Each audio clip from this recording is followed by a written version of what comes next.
तो भोले भंडारी आज दिनांक 21 अप्रैल 2021 आज की देववाणी। आज सुबह से हमें परमात्मा ने कोई मैसेज नहीं दिया। एक मैसेज दिया था, उसमें हम बड़ा एक बना रहे थे, फिर बाद में बोल दिया कि अब इसको रहने दो तुम। वो ऐसा कैसा पड़ा है। अभी शाम को हमें परमात्मा का मैसेज आया कि यह बोल दो। हमारे आज का विषय छोटा सा वीडियो है। हमारे आज का विषय किसी के आंसुओं से निकलती भविष्यवाणी। किसी के आंसुओं से निकलती भविष्यवाणी।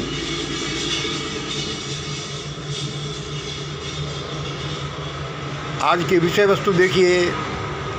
एक घटना देखिए। एक सीनियर सिटीजन ऑटो वाला, एक सीनियर सिटीजन ऑटो वाला जिसने मास्क नाक के नीचे रख रखा था,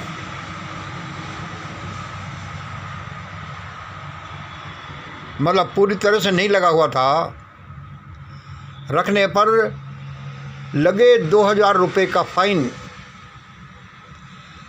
लगने पर रो रहा था दिल्ली में। एक खबर,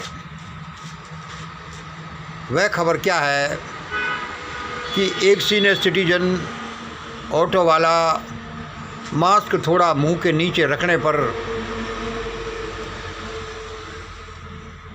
की वजह से अपने ऊपर लगे 2000 रुपये का फाइन जुर्माना लगने पर रो रहा था दिल्ली में। दोस्तों, ये एक छोटी सी खबर है। इस छोटी सी खबर से काफ़ी पता चलता है। यह खबर समझ लो कि इस ट्रायंगल का एक यह हिस्सा है। इसके साथ साथ इसकी दूसरे भुजा हैं, आर्म्स हैं।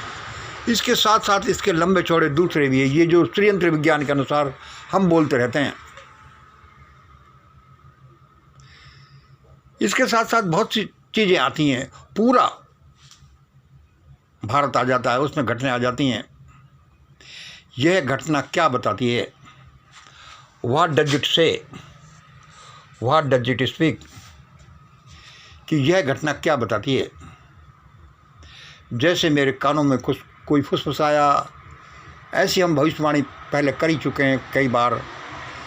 क्योंकि ये भविष्यवाणी थोड़ी हॉरिबल होती हैं, इनसे डर सा पैदा होता है, तो इसलिए ऐसी भविष्यवाणियों को हम ज़्यादातर को निकाल देते हैं, डिलीट कर दिए। फिर भी हमारे प्रसारणों में बहुत सी ऐसी भविष्यवाणी आप देखोगे।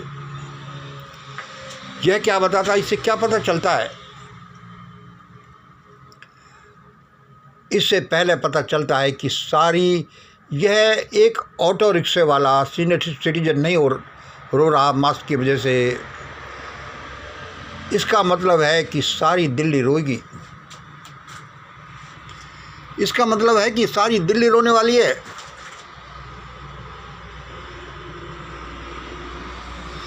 भयानक तूफान में फंसने वाली है। इसका मतलब और क्या है? इसका मतलब है कि सारा देश रोएगा। जगह जगह भयानक उपद्रव होंगे। दूसरा मतलब है इसका तीसरा मतलब ये भी है, सारे हुक्मरान, प्रधानमंत्री हो, गृह मंत्री हो, राष्ट्रपति हो, सांसद हो, एमएलए हो, सुप्रीम कोर्ट, हाई कोर्ट के जजेज हो, चीफ इलेक्शन कमिश्नर और बड़े बड़े धुरंधर सेक्रेटरी इत्यादि हो, सब भागेंगे, पकड़ लिए जाएंगे, अपने प्राण बचाकर भागेंगे। भयानक लूटपाट होगी। तीसरा क्या है? इससे पता चलता है सारे हुक्मरान, ये जो हमने बोले, सारे अपनी जान बचाकर भागेंगे, बहुत से पकड़ लिए जाएंगे, भयानक लूटपाट होगी। और चौथा देखिए, अभी इनका थोड़ा सा हम आपका एक्सप्लेनेशन देंगे, लेकिन इसका चौथा देखिए, चाहे आपको कितना ही अचंभित करने वाला लगे। चलो हम पहले इनका एक्सप्लेनेशन दे देते हैं। भाई दिल्ली क्यों रोएगी? भाई सारा देश क्यों रोएगा? क्यों जल उठेगा? ये हुक्मरान क्यों भागेंगे? हम लोग क्यों सफ़र करेंगे? यह इसलिए होगा कि हम सब लोग इसी के लायक हैं। चाहे कुछ कितना भी हो जाए, दिल्ली में 2 करोड़ लोग रहते हैं। दिल्ली में 2 करोड़ लोग रहते हैं।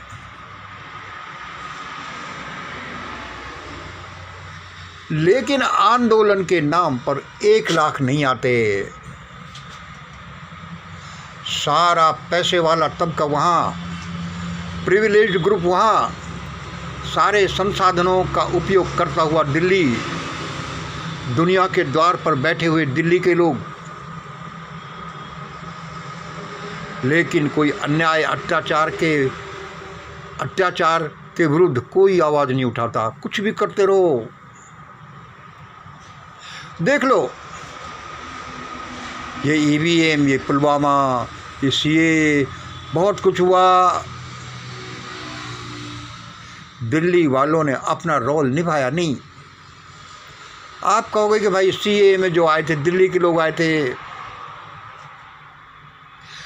यहाँ दिल्ली के लोग आए थे, लेकिन दिल्ली वालों ने रोल नहीं निभाया। ये खास तबके के लोग आए थे। दिल्ली वाले तब होते जो होमोजीनियस तरीके से दिल्ली के लोग हैं कि गलत हो रहा है, आज ईवीएम का स्कैंडल हुआ है, ये सब कुछ तबाह कर देगा। और जो आज हमारी जो तबाही चल रही है, ये ईवीएम से निकली हुई तबाही है। इसलिए हम सब इस पनिशमेंट के लायक हैं। सारे हुक्मरान इस पनिशमेंट के लायक हैं। ऐसा ही होगा। और चौथा, लोगों को ये अचंभा लगता है, हम बोलते रहते हैं, क्या बोलते रहते हैं कि देखो देववाणी है, जो परमात्मा की वाणी है, जनवाणी है, मंगलवाणी है। यदि कोई आदमी यह इनको जान ले कि देववाणी क्या है, देववाणी क्या है, जनवाणी क्या है, और फिर वह वही बोलने लगे, एक तो जान ले, फिर वो यही करने लगे कि देववाणी इक्वल टू जनवाणी इक्वल टू उसकी वाणी, तो उसकी वाणी के अनुसार काम होंगे। और हम समझते हैं कि हमने इसमें बड़ा काम किया है। इसलिए 4 नंबर सुनिए। यस, भारत में तांडव जब तक चलेगा, तब तक चलेगा, जब तक कि इस मंगलवाणी को लोग नहीं सुन लेते, उसको फॉलो नहीं कर लेते, उसको एक्ट नहीं कर लेते। हम आपको कहकर ये रजिस्टर करा रहे हैं सोशल मीडिया पर, यूट्यूब पर या जहाँ कहीं भी, कि ऐसा हमने बोला है और देखो ऐसा ही हो रहा है, क्योंकि इसका कोई खास साइकोलॉजिकल मीनिंग है। ऐसा ही होगा। हमें ऐसी भयानक बात नहीं कहनी चाहिए, मुझको भी पता है, लेकिन यह भी इसलिए कही जा रही है कि लोग चेत जाओ। अभी भी इन नियमों के अनुसार काम कर लो, बचने के चांसेस ज़्यादा हो जाएंगे, वरना होगा तो ऐसा ही। ये हमने सालों पहले कह रखा है, जिसको जितना ज़्यादा मिलता है। भारत में क्या हुआ, जिसको जितना ज़्यादा मिला है, जितना अच्छा जीवन मिला है, जो जितना पढ़ा लिखा है, जो जितनी ऊंची जाति का है, जिसके पास जितना ज़्यादा धन है, जितनी ज़्यादा सत्ता है, वो उतना ही पागलपन दिखाता है। और ये सारा भुगतना, एक पॉइंट इसी में और लिख लीजिए कि ये सारा भुगतना ऊपर से शुरू होगा। सबसे ज़्यादा ये हुक्मरान भुगतेंगे, फिर ये लोग अपर ग्रुप भुगतेंगे, फिर ये भुगतेंगे, फिर नीचे की तरफ आएगा। उल्टा होगा जैसे नॉर्मली होता रहता है। ऐसा क्यों होगा? ऐसा इसलिए होगा कि भयानक उत्पात मचेगा, लूटपाट होगी, और महीनों तक, हो सकता है सालों तक होती रहेगी। और वो लूटपाट किनकी होगी? जिनके पास कुछ है, जिनके पास अच्छे मकान हैं, जिन्होंने, जो लोगों की नज़र में हैं। हम कहते ही रहते हैं कि इससे बचाव कैसे करना है, लेकिन कोई नहीं सुनता। इसलिए ऐसा होगा, इसको कोई नहीं रोक सकता। आज इतना ही। जय हिंद, जय भारत।